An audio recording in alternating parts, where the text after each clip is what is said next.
Ya, kali ini kita akan belajar tentang analisis regresi linier berganda.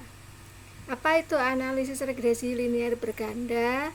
Yaitu kita akan mengkaji pengaruh suatu variabel atau beberapa variabel, misalnya nih x1, x2, x3 dan seterusnya, terhadap variabel yang lain. Variabel yang lain itu adalah y. Simbolnya biasanya ada y pakai kayak caping gitu. Nah, x1, x2, x3 dan seterusnya itu namanya variabel independen.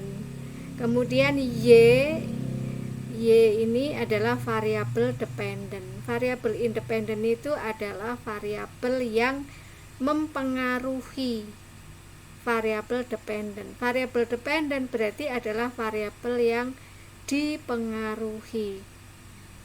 Jadi keberadaan variabel dependen itu karena Anda meletakkan variabel x1, x2, x3 di dalam penelitian Anda.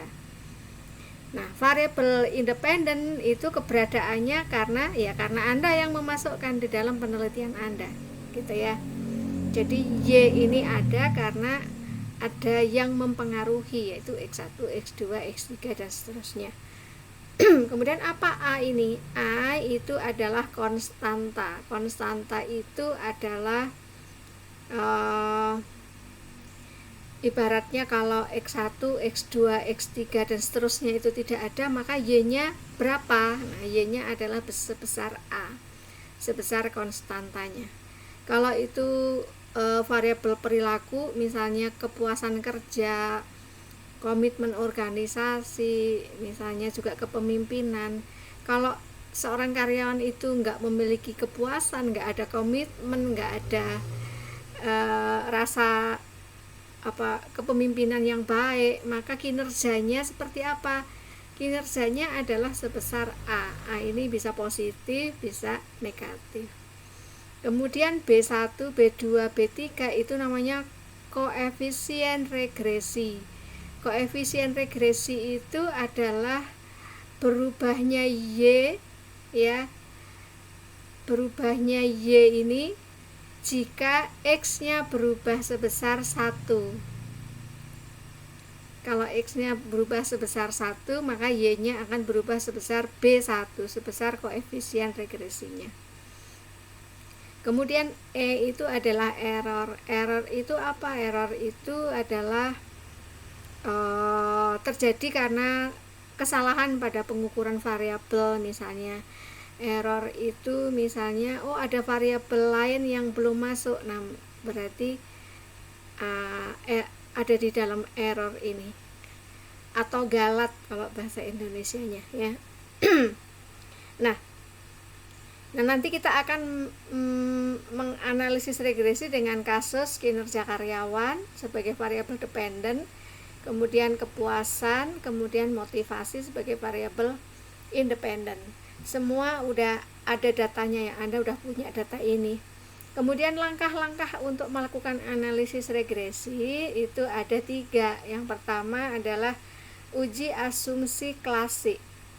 Uji asumsi klasik itu ada 4: normalitas residual, multikolinearitas, heteroskedastisitas, dan autokorelasi. Kemudian goodness of fit model test itu adalah uji ketepatan model gitu ya. Ada goodness atau ada koefisien determinasi atau R kuadrat, ada ketepatan model. Nah, yang ketiga baru uji hipotesis. Anda baca sendiri uji normalitas itu apa, kemudian uji yang lain apa. Nah, sekarang kita akan menjelaskan langkahnya saja. Atau perlu dijelaskan, uji normalitas residual itu bahwa residu dari persamaan regresi itu harus berdistribusi normal. Kalau tidak normal, ini kalau asumsi klasiknya itu tidak terpenuhi, maka model regresinya atau persamaan regresinya itu tidak akan terpenuhi, yang disingkat dengan BLUE, BLUE, Best Linear Unbiased Estimation. Jadi estimasinya itu adalah menjadi bias, tidak apa ya, bias itu berarti tidak bisa dipercaya untuk digunakan pengujian hipotesis gitulah, bisa dikatakan seperti itu. Nah, sekarang kita ke data. Ya, Anda harus ada variabel K. Kemarin kan kita udah uji instrumen, Anda udah membuat variabel baru yaitu K. K itu kinerja, P itu kepuasan, M itu motivasi. Tapi kinerja kemarin ada yang tidak valid, yaitu K15, sehingga kemudian Anda menguji instrumen lagi dan membuat variabel baru lagi, yaitu K yang terdiri dari K1, K11, K12, K13 dan K14 ya. Kemudian P kemarin semuanya valid. Mestinya Anda waktu mengerjakan tugas dari Ibu Mafis yang minggu kemarin Anda sudah uji instrumen bahwa P itu adalah valid ya. Valid semua, maksudnya dari P21 sampai P25 itu semuanya valid. Kemudian M itu ternyata ada M34. Nah, ini tidak valid sehingga dikeluarkan dari pengujian. Setelah diuji instrumen lagi menjadi ini adalah M yang tidak menggunakan indikator M34. Nah, kalau sudah, maka kita akan melakukan uji atau analisis regresi tahap yang pertama, yaitu uji asumsi klasik. Tapi kita melakukannya menganalisisnya sekali jadi ya, sekali langkah. Klik analyze, kemudian regression, kemudian linear. Ini agak berbeda dengan yang di modul. Dependent variabelnya adalah kinerja. Jadi kok udah ada tulisannya kinerja? Nih Anda lihat dulu ya, takutnya Anda kebingungan.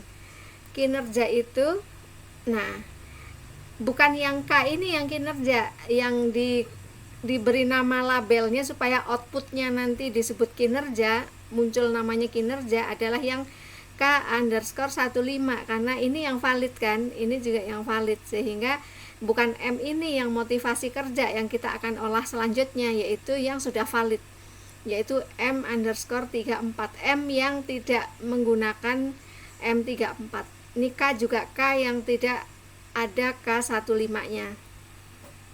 Nah, ini diberi nama dulu. Sudah diberi nama, kemudian kita analisis. Klik analyze, kemudian regression, kemudian linear. Kemudian dependent variabelnya kinerja yang K_15. Pindah ke sini. Nah, kemudian kepuasan dan motivasi sebagai variabel independen. Kemudian Anda klik statistik di checklist. Ini enggak apa-apa. Ya. Kemudian continue. Kemudian plot itu untuk Y di sini adalah Z-pred, X-nya S-resit, Z-pred. Nah, takut kebalik. Lihat di buku panduan dulu.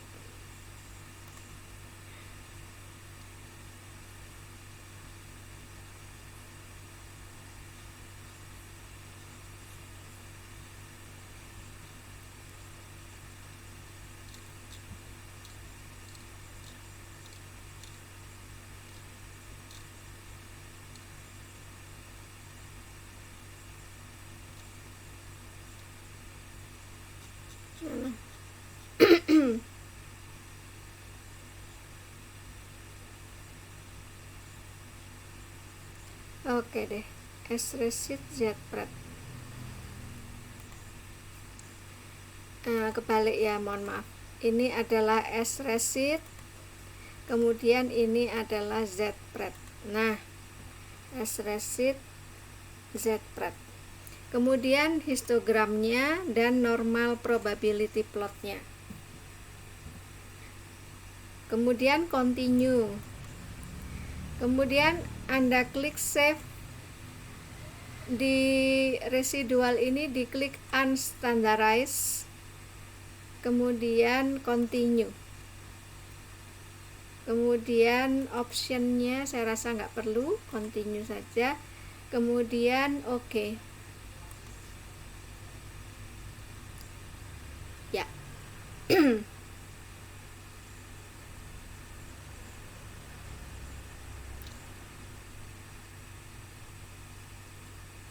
Nah, sekarang kita lihat di sini di regression standardized residual. Anda lihat titik-titik yang ada di sekitar diagonal ini.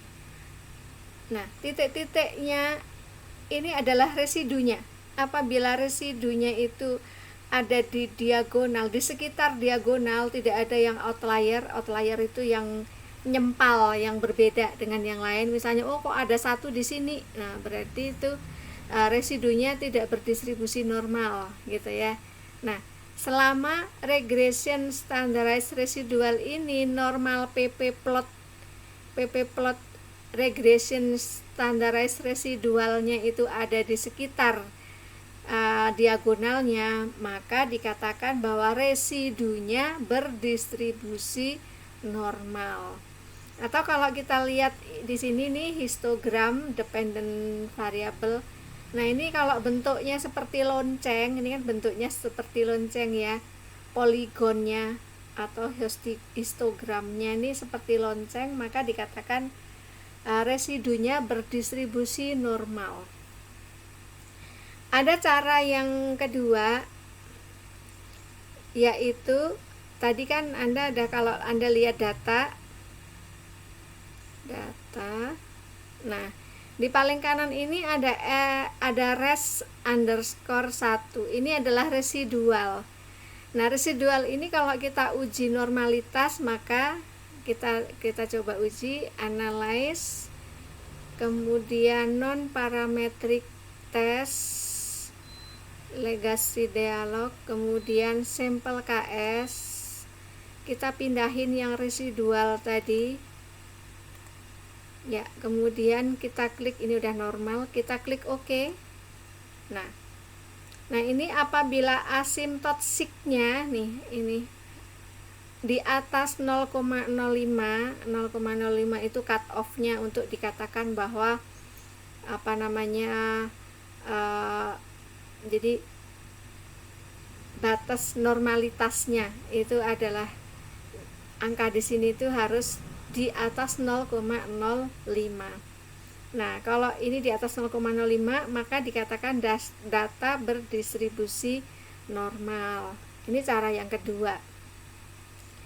Jadi cara yang pertama tadi adalah kita lihat ininya ya. Kita lihat histogramnya atau normal PP plot of regression standardized residualnya. Kalau ada di sekitar diagonalnya, maka residunya dikatakan berdistribusi normal. Atau pakai analisis tadi yang Kolmogorov-Smirnov tadi, non parametric test. Nah, ada di bawah sini. Nah, kalau ini asymptotiknya di atas 0,05 maka dikatakan data residual berdistribusi normal. Itu uji asumsi klasik yang pertama. Uji asumsi klasik yang kedua adalah multikolinearitas. Nah, multikolinearitas itu apa sih? Yaitu antar variabel independen itu kalau dia terdapat korelasi yang kuat, terdapat hubungan yang kuat, maka dikatakan terdapat multikolinearitas. Di dalam analisis regresi hal itu tidak boleh terjadi. Nah, bagaimana cara menganalisisnya? Anda lihat kolom di koefisien, di tabel koefisien. Di sini ada collinearity statistik, ada tolerance sama VIF. Tolerance itu jika nilainya itu di bawah 0,1. Ini kalau di bawah 0,1, angka di sini tuh 0,1 atau 0,0 gitu ya, maka terdapat multikolinearitas. Dan VIF-nya kalau di lebih besar lebih besar dari 1. Jadi di sini adalah 0, kalau dia lebih kecil dari 0,1 maka terdapat multikolinearitas. Kalau di sini enggak 1 ya, maksudnya dia kalau lebih besar dari lebih besar dari 10 maka terdapat multikolinearitas. Jadi kalau 2, 3, selama tidak 10, maka tidak ada multikolinearitas. Artinya kepuasan kerja dan motivasi kerja ini tidak ada hubungan yang erat. Tidak ada hubungan yang erat. Hubungan yang erat itu ngelihatnya di mana? Ini misalnya nih korelasi kan. Nah, ini ada kepuasan kerja, ada motivasi kerja. Kepuasan dan motivasi. Ini kan kepuasan. Kemudian kita lihat yang nomor yang 3 di atas. Tapi lihatnya yang ini, yang kepuasan dan motivasi. Nah, angkanya kan 0,55. Kalau angkanya di bawah 0,9 maka berarti tidak ada korelasi yang erat antar variabel independen. Gitu ya, tapi patokan yang tegasnya ada di sini, collinearity statistik. Kemudian heteroskedastisitas itu ada lihatnya di sini nih, scatter plot dependent variable ya. Ini kalau scatter plotnya titik-titik yang ada di sini itu tidak beraturan tertatanya maka dikatakan tidak terdapat heteroskedastisitas. Heteroskedastisitas itu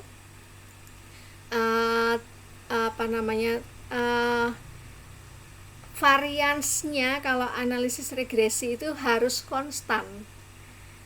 Nah, ini kalau berantakan kayak gini nih berarti variansnya dikatakan konstan, sehingga dikatakan tidak terdapat heteroskedastisitas.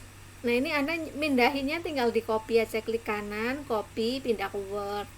Ini juga klik kanan, copy, pindah ke Word. Atau kalau Anda mau semuanya ya kayak kemarin, file, export gitu, kayak kemarin. Anda udah bisa lah. Nah, itu adalah, perhatikan bahwa kalau Anda analisis, yang dianalisis itu datanya bukan time series itu biasanya untuk yang keuangan, maka tidak perlu analisis asumsi klasiknya, tidak perlu ada autokorelasi.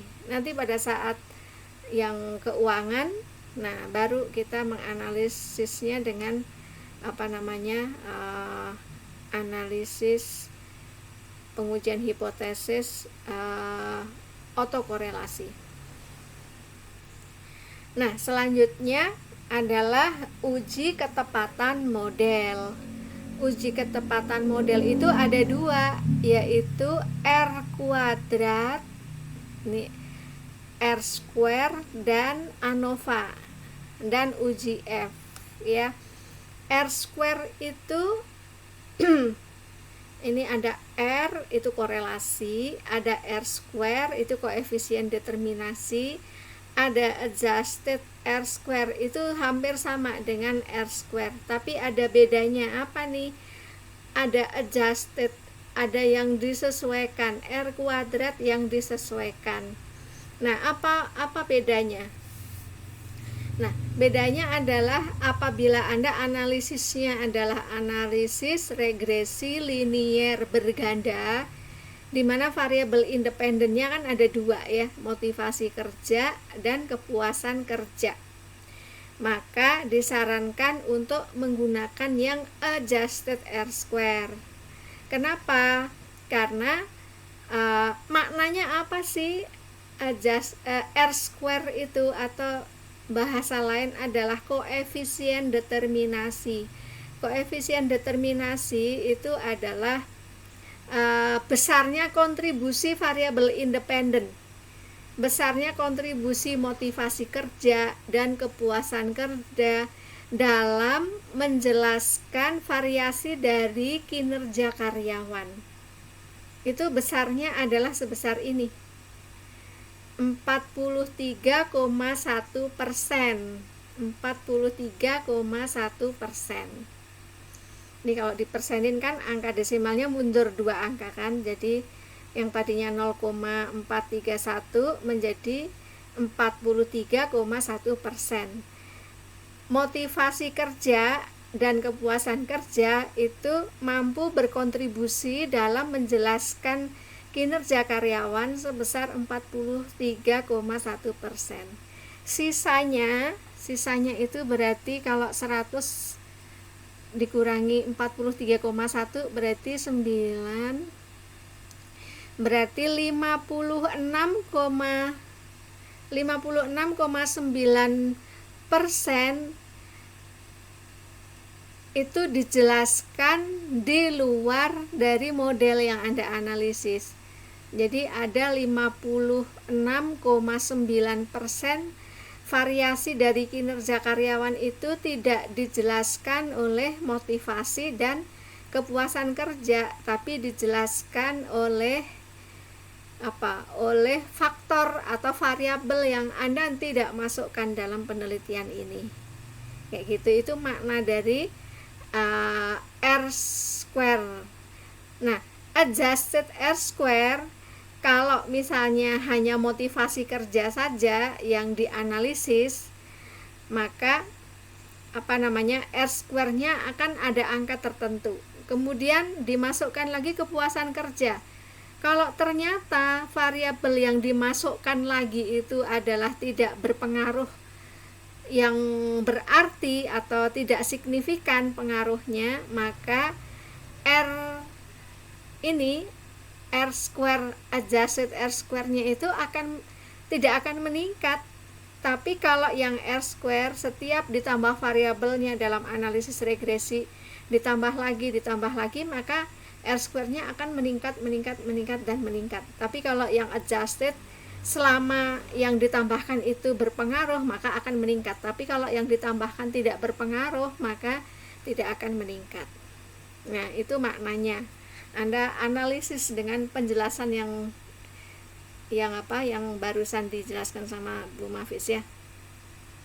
Kemudian ANOVA atau uji atau uji simultan. Nah, ini menjelaskan apa? Menjelaskan bahwa kinerja karyawan ini dipengaruhi secara simultan atau secara bersama-sama oleh motivasi kerja dan kepuasan kerja secara signifikan. Signifikan jika apa? Jika nilai sig-nya itu di bawah 0,05. 0,05 itu apa sih? Dari tadi kok ada 0,05 ya.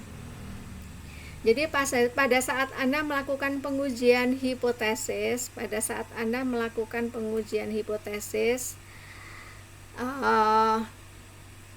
ada level ketidakyakinan yang udah distandarkan dalam ilmu statistik.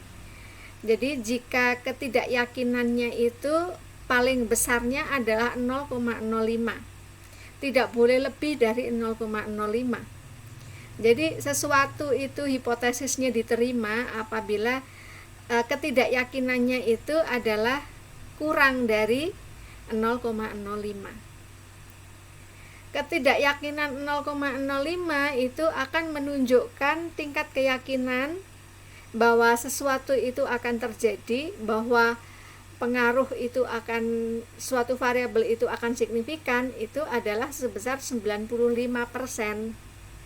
Jadi semakin Anda keyakinannya itu tinggi, akan mendekati 100% tingkat keyakinannya. Nah, tingkat ketidakyakinannya akan semakin mendekati 0%. Nah, batasnya apa? Batasnya tadi bahwa tingkat ketidakyakinan itu adalah 0,05. Sehingga itu sebagai cut off-nya, sebagai standarnya, patokannya. Jadi kalau di sini nilai signifikansinya itu di bawah 0,05, ini kan 0,013. Berarti lebih kecil dari 0,05. Maka dikatakan bahwa secara simultan, secara bersama-sama, motivasi kerja dan kepuasan kerja itu berpengaruh signifikan terhadap kinerja karyawan. Kalau seperti ini, maka dikatakan bahwa modelnya adalah tepat. Modelnya adalah tepat. Nah, itu uji goodness of fit model test. Nah, yang terakhir adalah uji hipotesis. Anda lihat tabel koefisien. Nah, tabel koefisien ini, kalau Anda membuat persamaan regresinya, maka persamaan regresinya adalah kinerja karyawan sama dengan 1,271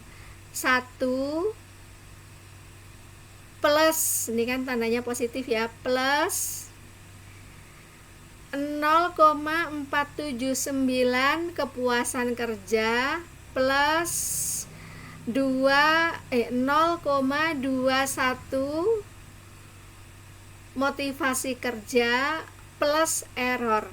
Nah, itu persamaan regresinya. Apa arti angka 1,271? Ini karena kepuasan kerja dan motivasi kerja serta kinerja karyawan, di mana variabel-variabelnya itu adalah variabel perilaku, persepsi, atau sikap. Maka dalam mengartikan angka-angka regresi ini, kita tidak bisa membaca angkanya. Kita hanya bisa membaca arahnya saja. Anda lihat konstannya adalah 1,271, berarti positif. Kalau negatif berarti di sini ada min, kalau positif nggak ada tandanya. Ini juga kalau negatif ada min di sini. Nah, ini nggak ada ya. Ini juga ada min begitu kalau tandanya negatif. Nah, apa arti konstannya itu 1,274? Kita hanya bisa mengatakan begini kalau penelitiannya tentang perilaku, sikap, atau persepsi.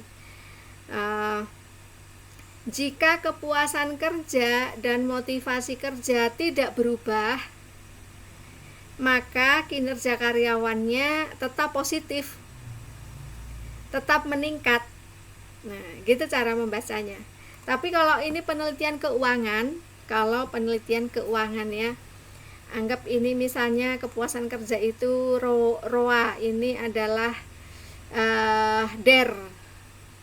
Nah, ini nilai perusahaan misalnya ya. Nah, kita membacanya adalah jika ROA dan DER itu tidak berubah atau sama dengan 0, maka nilai perusahaan akan sebesar 1,27 apa nilainya? Triliun, miliar, dan seterusnya. Misalnya begitu. Itu kalau yang keuangan. Tapi kalau yang MSDM, yang marketing, kita hanya bisa mengatakan jika kepuasan kerja dan motivasi kerja itu tidak berubah, maka kinerja karyawannya tetap meningkat. Kenapa? Karena tandanya positif. Nah, sekarang koefisien regresi 0,479, apa mengartikannya bagaimana? Cara mengartikannya adalah jika kepuasan kerja meningkat, maka ini kan positif kan? Jika kepuasan kerjanya meningkat, maka kinerja karyawannya juga meningkat. Yang motivasi kerja juga, jika motivasi kerja meningkat, maka kinerja karyawan juga akan meningkat. Itu kalau yang persepsi, perilaku, sikap, yang MSDM, yang marketing. Nah, kalau yang keuangan gimana mengartikannya? Tadi di sini adalah ROA, di sini DER, di sini nilai perusahaan. Misalnya ya, jika ROA meningkat sebesar 1%, nah misalnya ya, maka nilai perusahaan akan meningkat sebesar 0,479. Apa itu 0, nilainya apa di sini? Nah, gitu. Apakah juta, miliar, atau persen? Ngikutin itu. Nah, itu persamaan regresinya. Sekarang signifikansinya. Nah, Anda lihat di sini signifikansinya itu yang dilihat ini nggak usah konstan, ini nggak usah dilihat. Yang dilihat kepuasan kerja, berapa signya. Anda bandingkan ini dengan tingkat signifikansi tadi 0,05 tadi, yang merupakan batas terbesar tingkat ketidakyakinan bahwa sesuatu itu akan signifikan atau akan berpengaruh atau akan terjadi gitu ya. Nah, kepuasan kerja tingkat signifikansinya 0,035. Lebih apa dari 0,05? Lebih kecil. Sehingga apa? Sehingga kepuasan kerja berpengaruh positif dan signifikan terhadap kinerja karyawan. Gitu cara membacanya. Nah, sekarang kita lihat yang motivasi. Motivasi kerja ini tingkat signifikansinya 0,396. Lebih apa dari 0,05? Lebih besar dari 0,05. Sehingga apa? Sehingga dikatakan bahwa motivasi kerja tidak berpengaruh signifikan terhadap kinerja karyawan. Kalau tidak berpengaruh, itu Anda tidak usah menyebutkan bahwa pengaruhnya positif atau negatif, karena positif dan negatifnya itu tidak ada maknanya. Sehingga Anda katakan saja tidak berpengaruh signifikan. Motivasi kerja tidak berpengaruh signifikan terhadap kinerja karyawan. Kenapa? Karena tingkat signifikansinya lebih besar dari alfa 0,05 gitu. Jadi itu cara membacanya ya. Sekarang apa maknanya?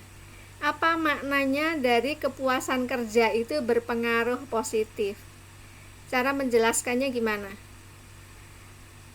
Semakin tinggi kepuasan kerja seorang karyawan, maka akan mendorong kinerja karyawannya semakin meningkat. Itu artinya pengaruhnya positif dan signifikan.